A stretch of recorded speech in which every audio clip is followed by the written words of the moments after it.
Muhammed'in selamı var. Dili esma çekenlere, kalbi zikir edenlere, sünnetini tutanlara Muhammed'in selamı var.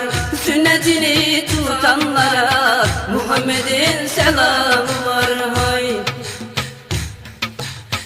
Tecelli hak bilenlere, gözden yaşı dökenlere, Yaradan'a gidenlere Muhammed'in selamı var.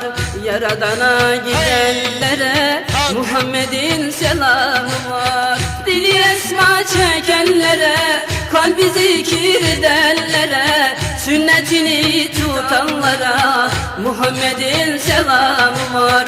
Dili esma çekenlere, kalbi zikir edenlere, sünnetini tutanlara Muhammed'in selamı var. Sünnetini